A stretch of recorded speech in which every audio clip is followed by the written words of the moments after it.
Facebook, and good afternoon, Australia, and hello, John. Hello, Stephen and Stephen. Hello, Stephen. Stephen. Morning. How are we? We're good. This is Thursday, 10 a.m. in the UK, and it is Blabbing for Britain, episode 85.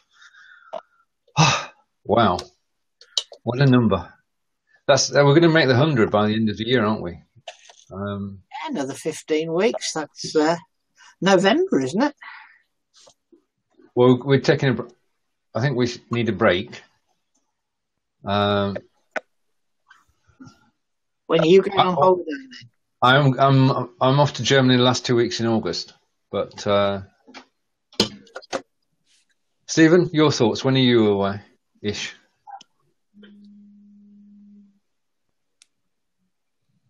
You seem to be thinking very hard.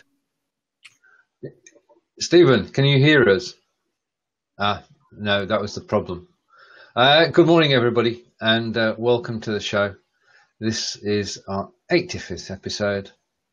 If you do enjoy the show or you're watching the replay, then please share it and all will be well. Right, how are things in the Midlands, John? It's heeing down, which I'm glad because it means I haven't got to go down and water everything.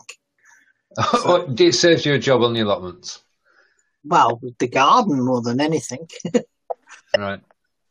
The allotments are quite damp because there's a stream across the back, but it was very dry here for quite a few days, and now the rain has come to our rescue. Yeah. And Stephen, you're on your iPhone this morning. Yes, I've just sort of gaffer taped it to a tripod, and I'm using the Belivetv app. Yeah, and there's been I have the issue about about bandwidth through walls. And you're breaking up at the moment. I see you are both breaking up, but whether that's my network or not, I'm not sure. But see how we go. But yeah.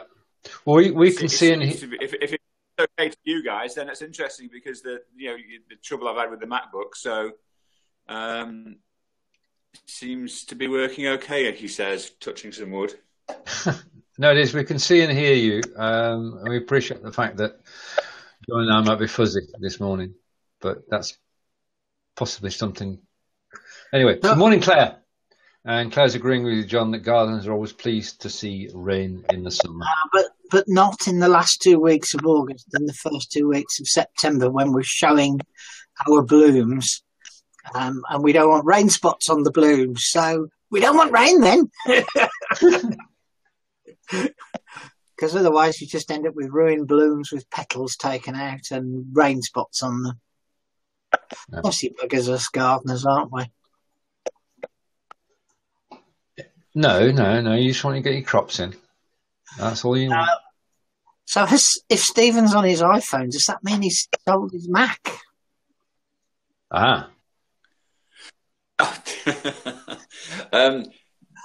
Just to bring, I remember John made a comment, his usual bloody comment, on my post about my old MacBook. I'm delighted to tell you that it did sell for a rather decent price, actually. And I was really quite pleased with it. It should be with its new owner in about 4 hours, apparently. And it was a good gig, a good selling experience. So for me, anyway. So I'm hoping it's a good buying experience for the people who bought it. But it was quite fun, actually, watching the sort of bids come in. And I had one situation on Sunday afternoon, about 3 hours before the thing went, where the highest bid was up to 540 quid. And you think, that's silly, that's just that kind of. And then you see a note from eBay later on saying that somebody who'd been an unauthorized user had been pumping the thing up, bidding the price. And they withdrew all of those bids down to the level that it actually sold at. So it's an interesting experience, selling on eBay, especially something with quite a high value. And I enjoyed it. So, yeah, it was cool. So when is the Windows machine arriving? Give over. Damn, man. Goodness sake. I mean, can you imagine selling a 5-year-old laptop for anything more than 20 quid? You know what I'm saying? No. No, I'm sticking with the Mac for now. Right, okay. In that case, there's a new Mac on the way at some point. Right, I want to say... I'm getting...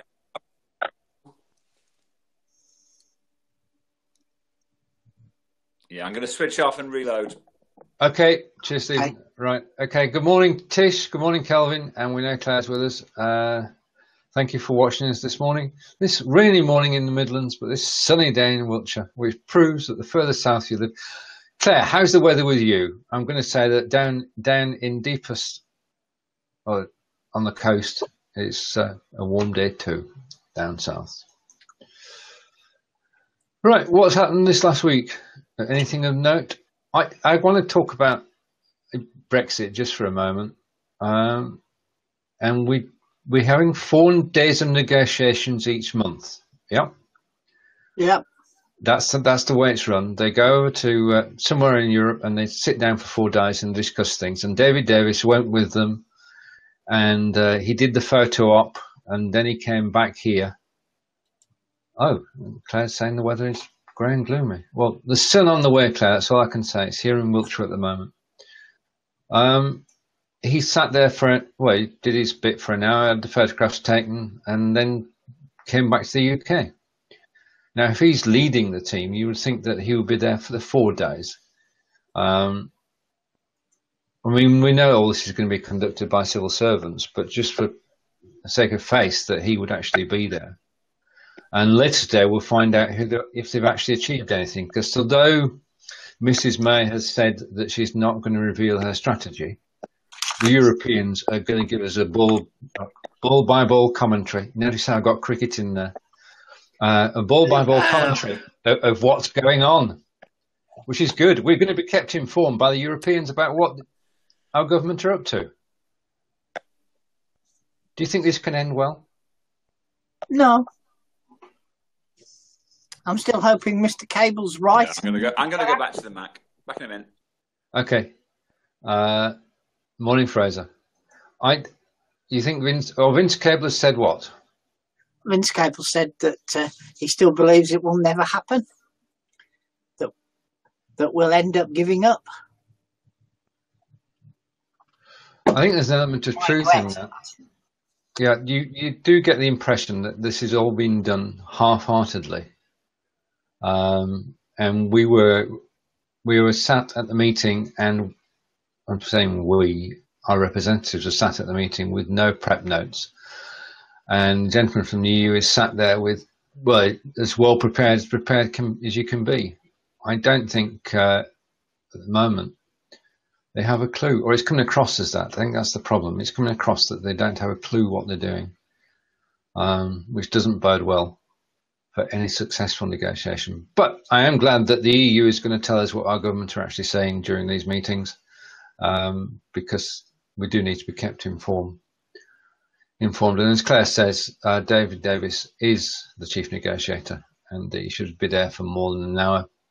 The majority in the Commons wasn't a problem. He didn't have to come back for the vote, so he should have stayed. And that's our thoughts on the matter. All right. So, have you got everything potted out now, John? Potted out? Well, sorry, wrong term. I never meant successive allotment. Yes, because some things will stay in pot all over the winter. So, because some of the perennials are too small to plant out and survive, okay. So they'll go 10 centimetre pots to 20 centimetre pots, and then next winter they'll either be planted in my garden or somebody else's. So on the perennial side, you are right, potted on, and the answer is no. Too busy. It's a work in progress. It never goes to plan. Never goes to plan. Well, that's one of the joys of gardening, isn't it? I can see, Stephen, that you come back. I don't see a picture at the moment, And Fraser, to answer your questions, I think we're all well. We're thinking, of course, Peter starts his rehabilitation this week for 8 weeks. So wish him well through that, and we look forward to his return probably around about October time. And we welcome back Stephen. So my best wishes to Peter. That's John? better. Oh, everybody's best wishes to Peter. 8 weeks is a long cycle to go round, but hopefully at the end he'll be back to normal and back out on his push bike. Push bike. Indeed. Term, isn't it? It's not a fashion term. It's like potting on. It's not just. It's close, but it's not quite right. Yeah, he'll be out cycling. Oh, we've lost Stephen again. It's definitely Peter's passion, his bicycle. So. Oh yeah, that's true. I mean, that's what led to him having his operation. Is he couldn't get up the hill on his bike, so he knew there was something wrong. Yeah, that's why he went for the checkup, isn't it? Yeah. Stephen. Hi. Right, you're good. You're good. Yeah, You're you were just talking about Peter, and somehow it doesn't seem the same without him. So I hope he gets back to health very quickly. Oh, yeah. Then we can wind him up about all sorts of. Oh yeah, we want to get back. Full in the knowledge that he'll be out. We're not going to do him any harm. So I want him back pretty quickly. True. And Fraser, to answer your question, Peter had a triple heart bypass and is recovering well. And the team at Blabbing for Britain, myself, Stephen, and John, wish him well. So we've done the EU. Have we? That bit? Oh, no, Stephen. What did you do? We're just talking about Brexit. What are your thoughts on the negotiation? Have you fixed it? I don't think. Well, if we had our way, we wouldn't be going. So. Do you want a small wager? What do you do? 2017. I reckon that by 2020, we won't have left.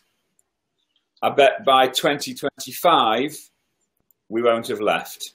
Well, that's the opinion that we had while you were off air. Oh, okay. Cool. It's just not going to happen. It is not going to happen because it's actually economic suicide for us, really.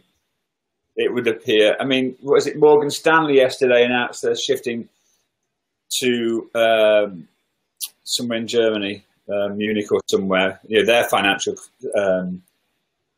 financial headquarters. They're going to give up. There'll be some sort of, what do they call it? An intermediate period, transition period of about 400 years. So we should stop panicking now and just remember that we've got. I don't know if you listen to Radio or Dead Ringers on a Friday afternoon. Is it 5:30? No, 6:30. 6:30. And they've got this David Davis impression. Hello, Prime Minister. Brexit. Or is it Brexit Bulldog here? It's just so funny.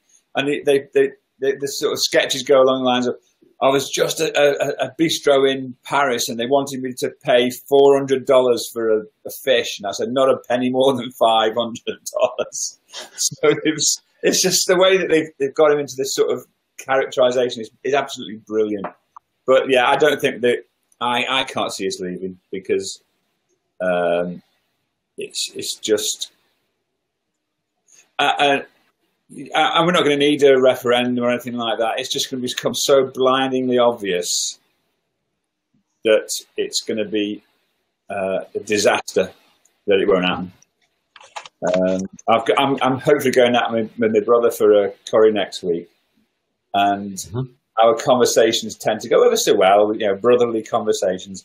And then I say, okay, Brexit. And then poof, he goes up like, whoa. And it's great fun winding him up. And I hope he doesn't see this, but he knows. But I shall test out my theory with him next week and report back to the committee next Thursday. Very good. Right, comments from Fraser.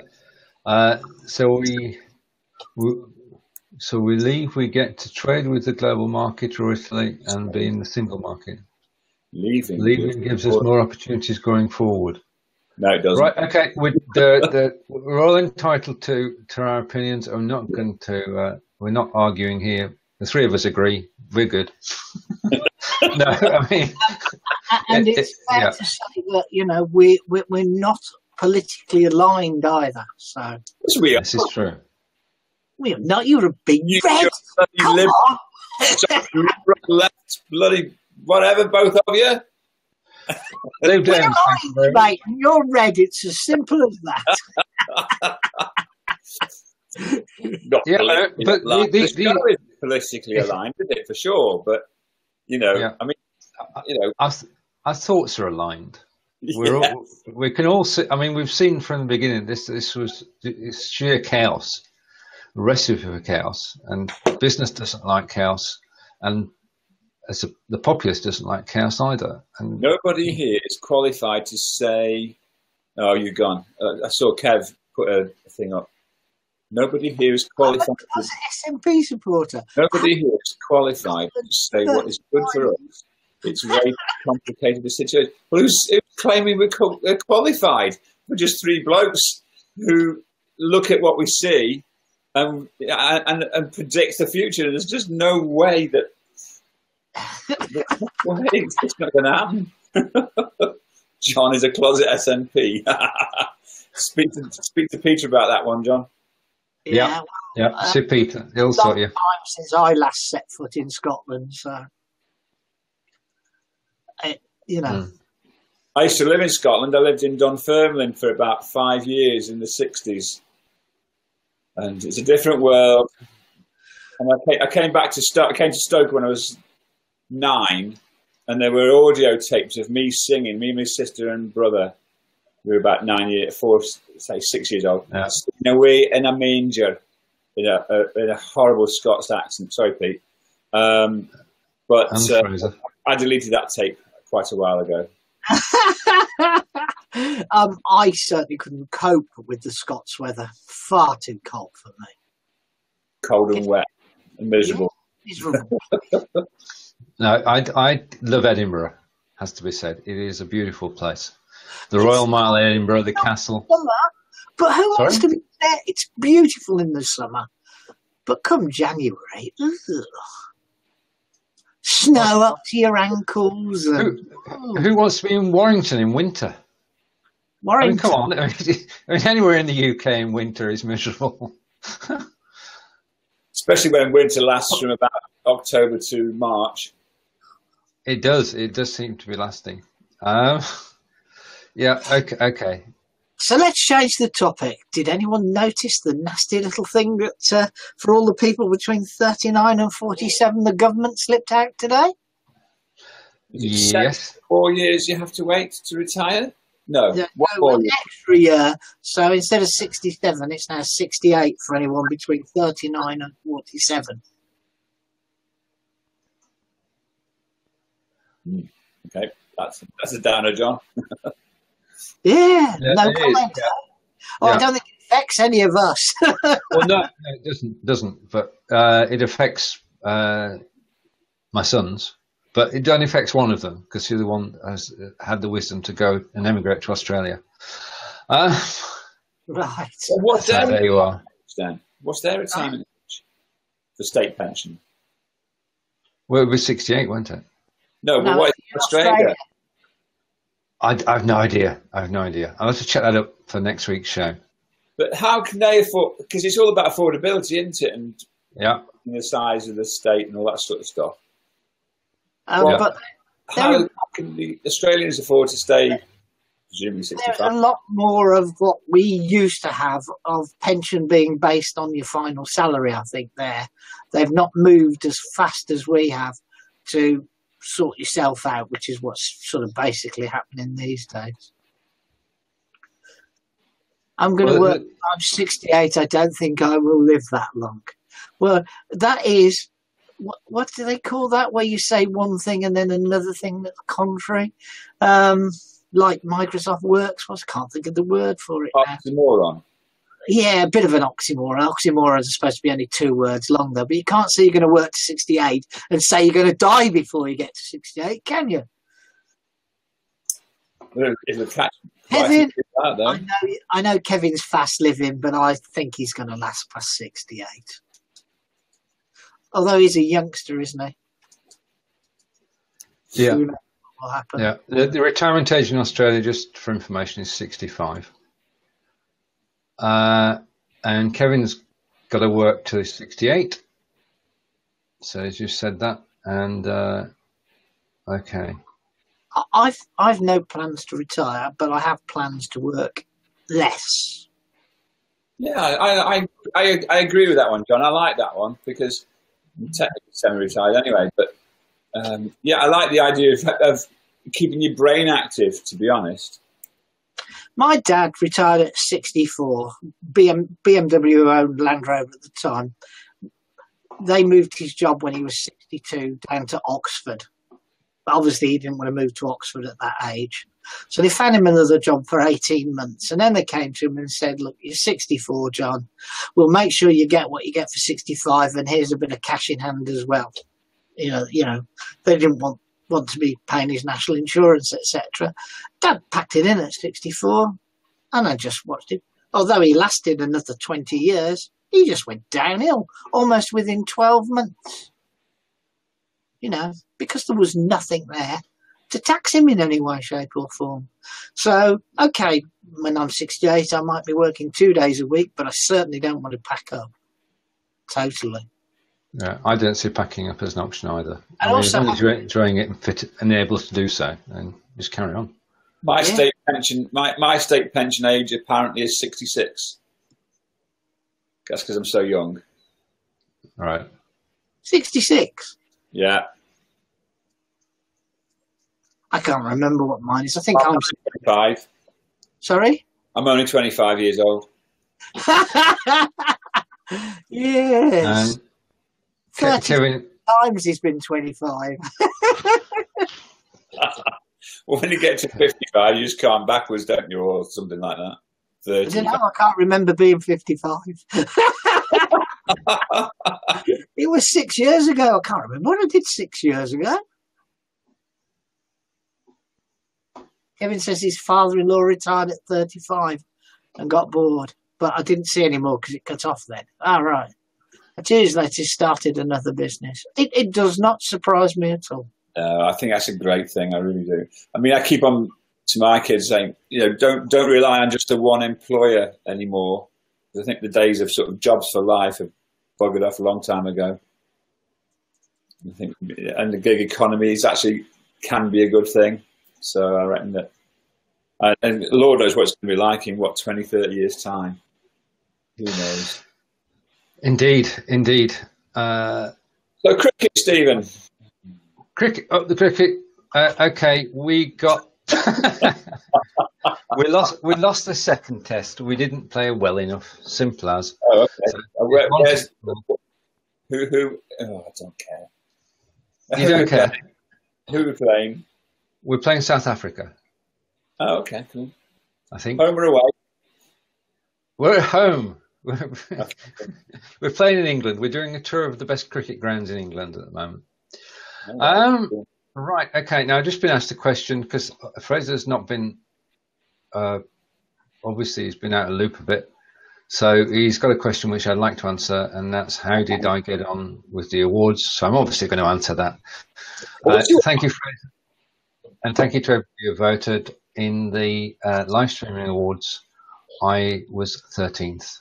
No, don't say that. Don't say that.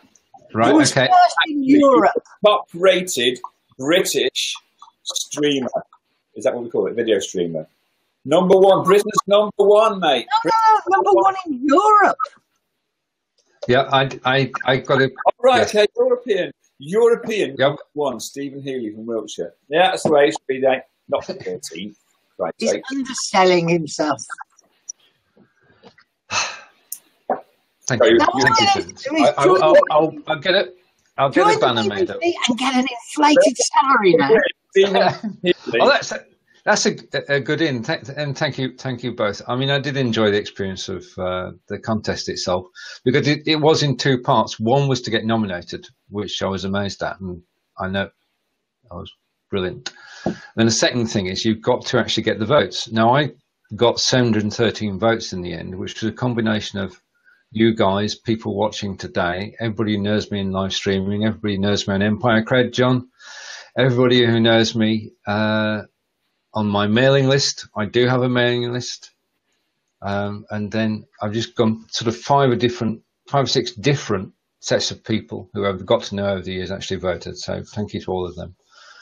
And so I am Europe's #1 broadcaster on live video, and I've said it now. Okay. But it's not about me. It's about the team. Now, you just mentioned a hot topic there, John, which is the BBC salaries. The government forced the BBC to actually name names and say who their top earners were. That's people earning over 150,000 a year.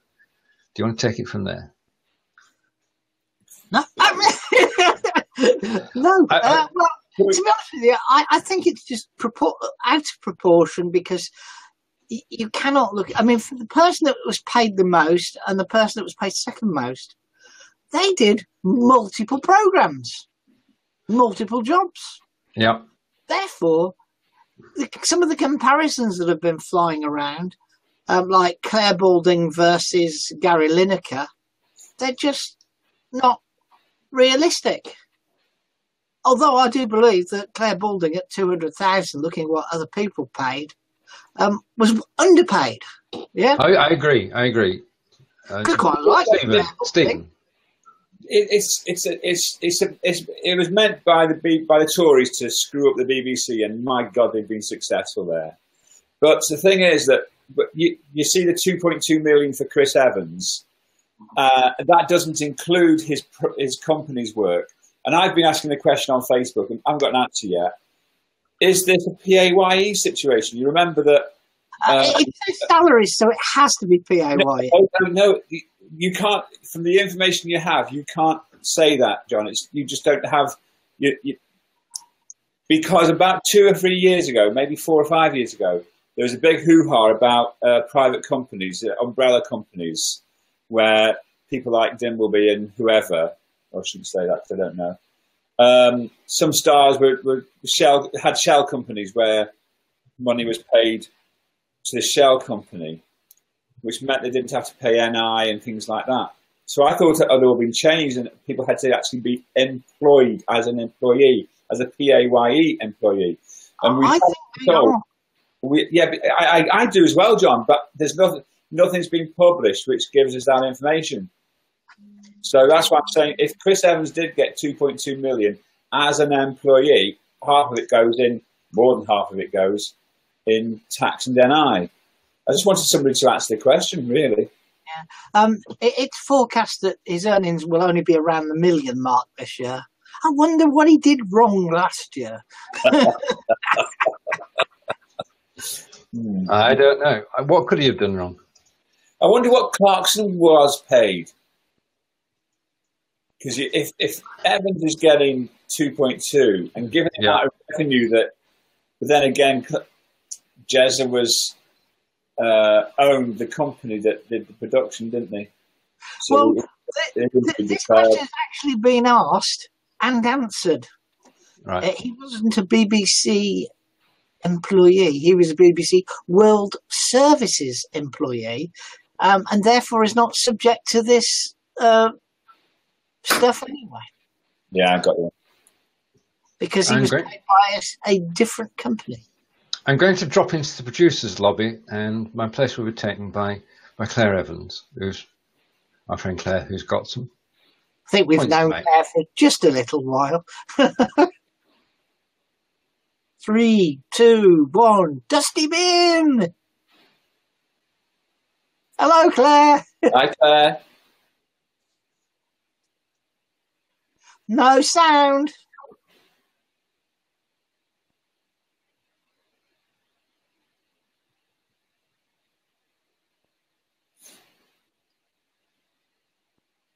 No, can't hear you at all, Claire.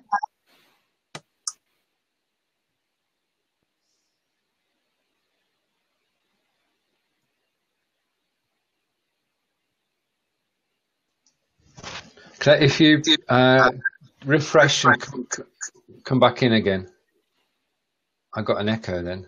I'm back anyway. So we'll wait to Claire. When Claire gives me the thumbs up, we'll just swap over as we keep talking about BBC top salaries. I'm bored with it, aren't you? Yeah. Did you? I don't know if you listened to Radio 4 last night, but they interviewed Dame Esther Ranson. And she defended the salaries of all the people you think would have a go. Dame Esther Ranson said that it's about draw. It's about how many people they bring to the party. Yeah? I'm echoing. I can hear myself. We're coming across fine here. Can we hear you, Claire? No, we still can't hear you, Claire. This is what you call broadcasting, John. This is live broadcasting. If you refresh and come back, then it should work. It might pay to close the browser. Stephen, how much you're worth as a broadcaster, being the European champion of live streaming? What do you think? 400k? I think. I'm just wondering because there are two people who actually. I've got a horrendous echo now. Just a minute. Just a second. I can't. Claire, if you could refresh, please. Got a problem. I've got an echo. Echo. Well, the problem is with echo. You talking against yourself. I think we're all echoing. I think we are. Just a moment. Claire, can you refresh, please? I'll go away. Tell me and go with an indication on screen. No, you're the one that's not echoing. which means it could be me. I'll go off a sec. Well, okay. Well, test that one. Oh, and we're not echoing now. He's gone. Oh, right. Okay. Well, that was strange. Just a moment. One moment, but I'm getting a bit more. Broadcasting. Okay. Change of wardrobe as John texts. It's summer. How many layers are you wearing? Welcome back, Steve. Jumper over a t-shirt. Right. Okay. And we're echoing going out. Oh, okay now, Kevin. That's better. Okay. I think it was just brought on by, I don't know. But Claire and Stephen, if you want to come back, then you're more than welcome to do so. Right. Now, of course, the other big question of the week, the other big controversy was Doctor Who. I knew I had a second guess myself, and I thought, well, John have an opinion, but no, not really, because I never watch it, so it really is irrelevant to me. Yeah, definitely a gremlin. Definitely a gremlin, Kevin. Right, okay. Well, opinion is... The new Doctor Who's a gremlin. Is that Kevin's opinion? New Doctor Who is not a gremlin. New Doctor Who is a lady from Broadchurch. Stephen, we're talking Doctor Who. Okay. What are your thoughts? Do you have... He's the same as me, has zero interest. Oh. I mean... You're not into cricket. You don't watch Doctor Who. Brilliant. All right, I'm going to ask you the leading question then. Star Wars or Star Trek? Which? Difficult, Stephen. Difficult. That is difficult. Star Wars. I can see that you're both enthralled by sci-fi. Good question. And the new Star Wars, the next Star Wars film is out just before Crimbo. That's going to brilliant, I'm sure. The last two, of the new season have been absolutely stunning. Yeah. Okay. And do you recall in the first of the new series, they had a CG animation of Peter Cushing? Yeah. And it was bloody good, It was very good. So they're going to have to do a similar thing with Princess Leia, because who's the actress who played her? Died this year. Right. Come back to that. You disappointment, Kevin. Disappointment. I'm not bothered about sci-fi. No. Okay, fine. It's just sci-fi becomes real. Sci-fi is the finest genre of books. Bloody marvellous. Right. Okay, and Claire thinks it's her bandwidth.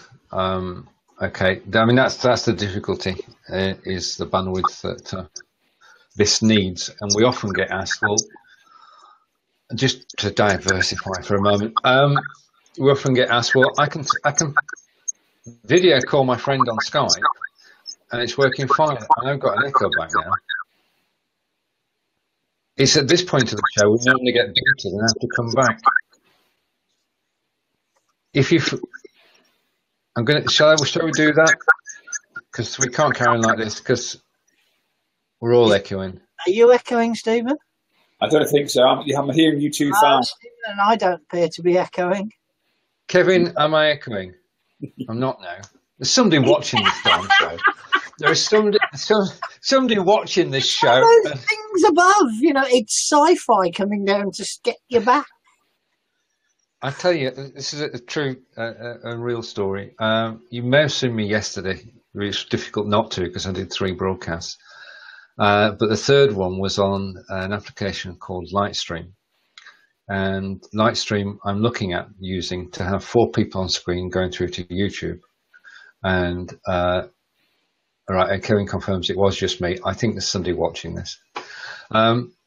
Lightstream is 4 people on screen. It's free, and it does go out to YouTube, and it's integrated YouTube, so you can see the comments that people make on YouTube whilst you're using it. So I went out live with David Burrows yesterday, 2 people on Facebook, first time ever. And it worked well, apart from my putting an echo in, which seems to be the vogue at the moment. But that was one I put in. The day before, I contacted the guy from Lightstream, and I said to him, what do I say to anybody who's got some new software out? I'd like to do a Udemy course about your software.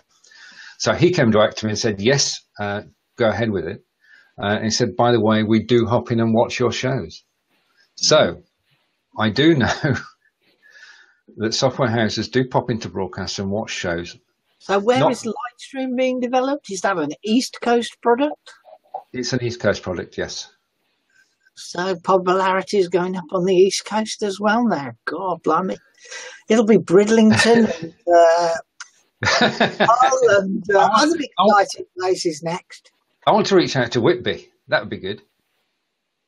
If I could, Grimsby, Hull, Whitby, all around that area. Kelvin's still with us because that's, I think, where you find Kelvin is at the moment. I need to appear on Kelvin's show. That's the answer. No, he's on holiday. Yeah, I'll put a link in afterwards, Kevin, for Go Lightstream. But it's worth checking out if you want to go to YouTube as well as to Facebook. Sorry, John. I was saying, talking of going live, you went live yesterday. I wanted to go live last night, but there was no 3G, 4G or any signal at all where I was, in the middle of nowhere to the west of Banbury. I went to a place called, I forgot what they're called now, but a massive nursery that grows for growers. It doesn't sell to the public at all. Okay. Yeah. They have an annual open day of their trial grounds, and we went there last night. And it was fantastic. Acres and acres of top quality plants and hundreds of ideas. But they had some local things. They had a local choir. But the fun thing was I really desperately wanted to go live because they had a bunch of Morris men there. And I thought, our American friends would never understand these men in white with handkerchiefs tied around themselves, knocking pieces of wood together.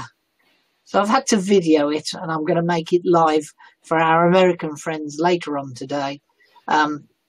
They might then actually realise what idiots we are in Britain. You missed that completely, I think, didn't you, Stephen? I heard all that. Yeah, you're right. I find it fascinating. Stephen. No, I heard it all. All right. I went off the screen, but I can still hear everything. I didn't go. I heard everything. You were full screen, so if you hadn't have said anything, then because you were full screen, nobody else watching this would have known. I disappeared for a moment. And that's the European best person on screening. So be told, John. Yeah, you had the stage then. It was all yours. The thing is, you don't know. You don't know because you cannot see what's going on in the broadcast. It doesn't change. It doesn't change, Stephen. Okay. Right. I used to think that those lines change, but they don't. They just to help you line up yourself up with the mix. But if I press this button here at the top, you should see that it's actually changed the thing. You should get a message. What to though? No, I agree with that. I've got an echo again. Carry on talking. I'm with you, John, because I've got the Belivetv screen up. I'm bottom right. Stephen's just above me, and you're to the left. And there's just a live button top left, and that's all I see. I don't see what goes out. And I think that's the one failing. Yeah, it would be a nice, fantastic. But we do not know what's going on live. Being broadcast. Okay. Stephen will sort that out. All I can do is pass your comments back. I mean, what you could do, there was a mention of it in Belivetv yesterday by people who think the same, as you could tell, and I agree with you totally. So if you were to post in Belivetv and say Belivetv is fantastic, well, say what you want to say, but just mention that it's very frustrating when you can't see who's on screen. Well, that's the telephone. Drop me off, I'll get rid of this ringing noise. How many eyeballs are you seeing on that top left bit of your screen, Steve? It says 3 for me. It says 3 for me too. So that's a way down on what we would have normally got, isn't it? Is that a true indication of who's watching, or is that a bijou baguette? It's an indication, but not the main indicator. It depends on a number of different factors. And we do know that 2/3 of the views we get for this show happen afterwards, once the recording is there. So, yeah, it's just an indicator. And I can hear myself squeaking.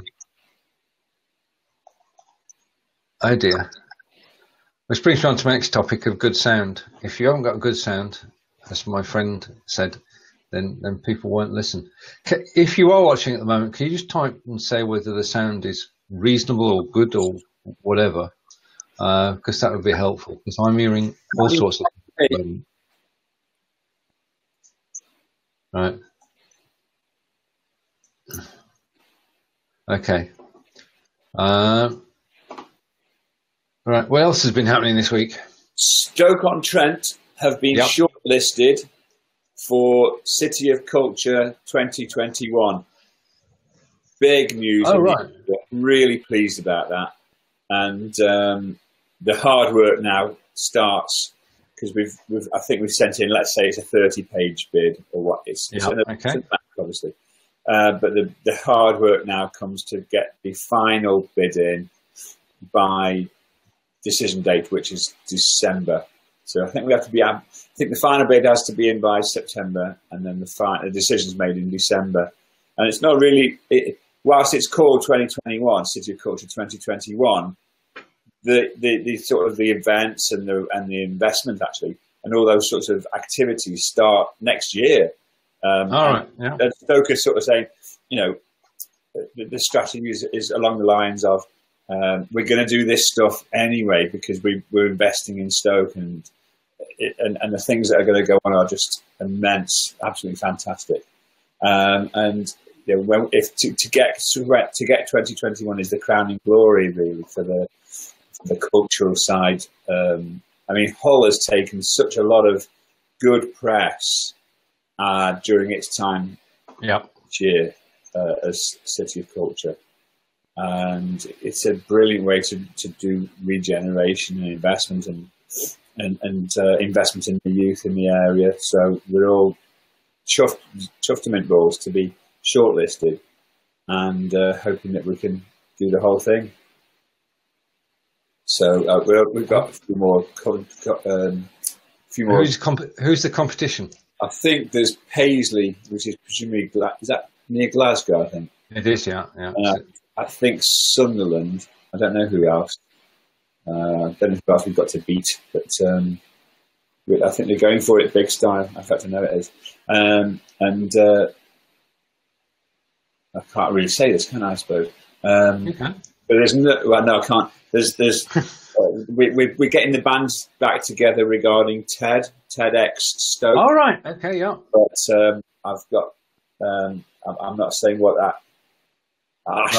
Save it for next week to announce what's going on with TEDx Stoke. So under wraps. Suffice to say, it's going to be TEDx Stoke 2018. Don't tell anybody that. I won't put it in text or anything like that. And John's waving frantically to say he's back. And in your absence, John, we have been talking about all things Stoke. And Stephen was just saying that Stoke is in the shortlist for 2021. City of Culture. City of Culture. Very nice. No, I want to talk about McDonald's. Right. I wonder why. I went to McDonald's last night. Did you? Under protest. Under absolute protest. And you know what? I really enjoyed it.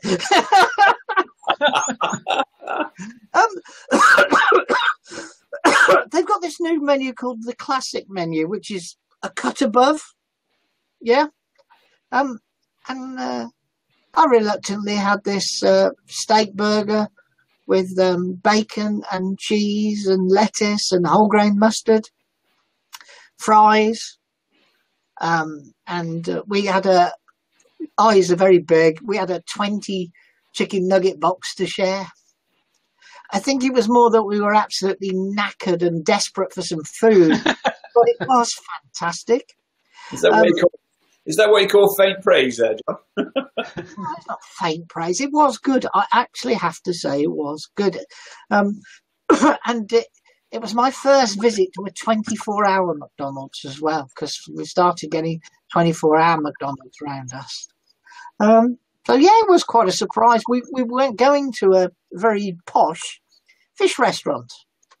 So we get into the door, open the door, and immediately told we stopped serving at 9 o'clock. And it was very brusque as well, which means we won't be going back there again. Name and shame, John. Name and shame. No, I'm not going to name and shame. I'll tell you why I'm not going to name and shame, because they actually have multiple outlets. And this particular outlet, I think, is a bit of a letdown. And I think it's the manager there rather than the chain. Right. Okay. It's going to be all over Twitter. This is John Upton brings down a national chain of fish fryers. On Blabbing for Britain, episode 85. Yeah, don't cross the blabbers. We'll get you, you bastard. Cut. This is a family-friendly show before the watershed. What? Oh, come on, what's about McDonald's, Stephen? Hang on. What were you going to tell us about McDonald's then? No. It was totally related. I posted last night how good it was. Yeah, one of the things that has changed over the years is that McDonald's and Burger King and Pizza Express have all upped their game. Yeah, and you can go there and you can have decent fare, and you're not going to get ripped off. That's just my point. Because last night cost me, with my McFlurry, I didn't mention my McFlurry with crunchy on it. Oh dear. Cost me £18.19. If we'd have gone into the fish restaurant, it would have cost me nearer £50. So in a way, Syria's insistence that she was having a McDonald's or nothing, it wasn't getting takeaway and going home. save me money. But we won't get into that too much, will we? You know. No, we won't. We won't. You'll remind me that we saved £30 and we can go somewhere else instead. You know. No, I whenever we get the chance to because being in Wiltshire, we don't have these fast food restaurants. We just don't. I mean, you've got to go out of your way to find them. You've got to go to Swindon to get a McDonald's or a KFC or a Burger King or Trowbridge. We don't have any fast food at all in Devizes apart from fish and chips. And you mentioned Upgame, KFC round here. They've built the most amazing restaurant. So instead of a normal shop, there's this huge restaurant on its own area with a huge car park. But they haven't upped the food. They've upped the place, but not the food. No. We went 3 weeks ago, and it was just KFC, you know. Stephen, Bulford's in Wiltshire, isn't it? It is, yeah. Yeah, it's close by us.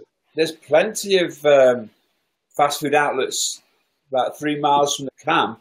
There's a big Aldi and Tesco's and other, and it's not far from Salisbury actually. So there's KFC, McDonald's, and Burger King and Costa. They're all clustered around that huge Tesco's.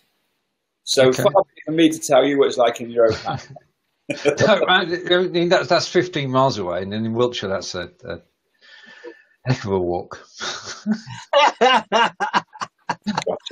Yeah, but we'll take a look over at Bulford.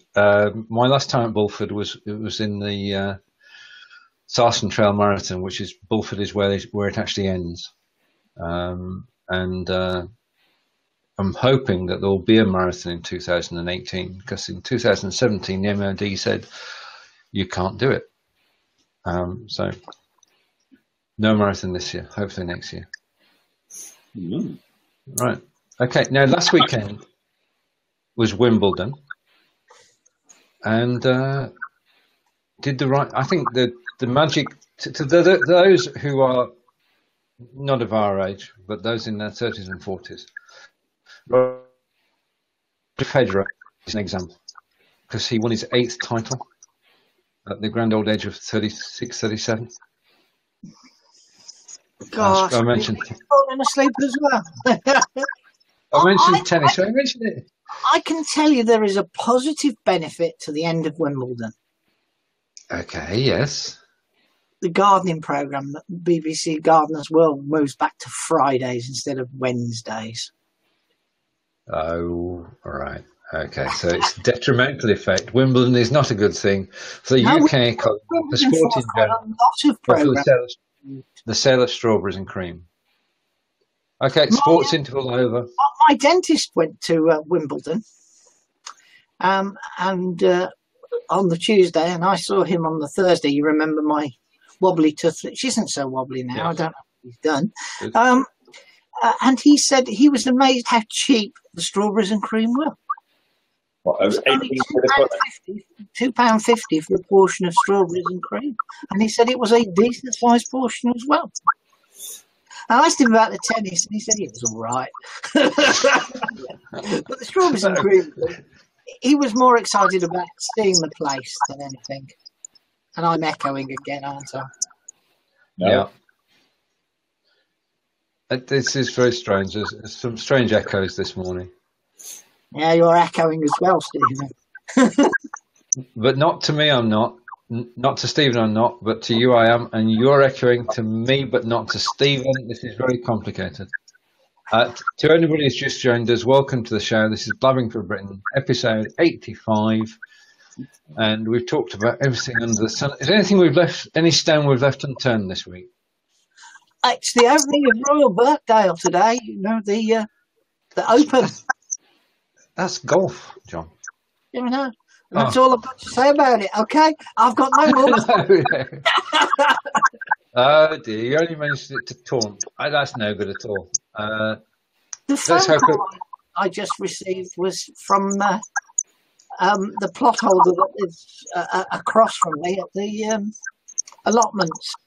Right. His 6-week-old Range Rover has been broken into, and they've stolen the keys to the allotments out of it. A few other things as well. Did you say 6-week-old Range Rover? It's Range Rover. It's a Land Rover owned vehicle. He's a senior operations manager at Land Rover, but it's targeted. We get this all the time around here now. They target particular vehicles. However, because it's a top of the range and it is a amazing piece of work, they couldn't pinch it. The anti-theft detectors are massive in the £120,000 worth of Range Rover it is. He only drives them for a few weeks and then he has another one. That's a nice perk to have. Yeah.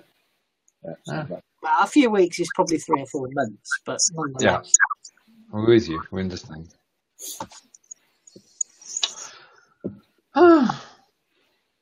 Right, okay. Shall we do our calls to action then, or final stories?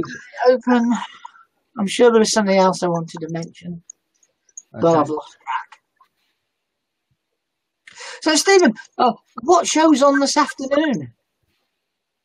I mean, now we're doing 3 in a day. I mean, I caught your first one yesterday. I was your mystery viewer on your first one yesterday. Yes, I know. I was going for the replay, John. So what have you got on this afternoon? Right, this afternoon, I'm not actually hosting. I'm co-hosting, and Tina and I have a show at 5 p.m. UK, 12 p.m. Eastern, which is Grow Your Live Tribe, which you can join us on our journey as we grow our audience and help you grow yours. And our guest today, we have a special guest, is Rachel Moore, who does a weekly Twitter chat show, which has been going for over a year, and we're going to find out the secrets of Twitter and why Twitter is still important. So thank you, John. 5 p.m. today. Join Tina, Rachel and myself. I'm still a big Twitter fan myself. Yep, me too. Definitely works well. It does. It certainly works well with my selling my Mac on eBay, because I noticed you put a tweet out about it with appropriate hashtags. The number of views of your item just there's an obvious link between the two things. So that was interesting. Did you see Jeff's live about midnight our time, Stephen? No, I don't catch anything around midnight. It was quite upset, to be honest. Oh, he has, as you know, a 6-year-old adopted lad who's coloured. Yes. And they're at camp at the moment because they've broken up in the summer. Yeah. But they only go to camp in the day. They come home at the evening. Okay. And somebody had racially insulted the black lad, but somebody was 6 years of age. And poor old Jeff was quite upset because his lad was distraught. Sad. At that age, to be brought up to basically be said he couldn't be his friend because he was black. It's bad, man. It's bad. Yeah. It is. No, I didn't catch the show. I do watch other people's shows because I enjoy watching other people's shows. I caught Kevin's the other night. So yeah, it's. We have to watch the people's show because we have to get our own back by posting comments on their shows after they post comments on ours. Yes, I know. This is true. We owe 1 or 2 people some comments. Right, okay, calls to action then before we close the show. The sun's come out, Stephen. Yay! Right, okay, that's good. It's going to be action. Stay out, son! Stay out, son! My call to action to people is be nice to everybody else. That's a good thought. I agree with totally. Stephen? I can't think of anything to say, which is really quite weird for me.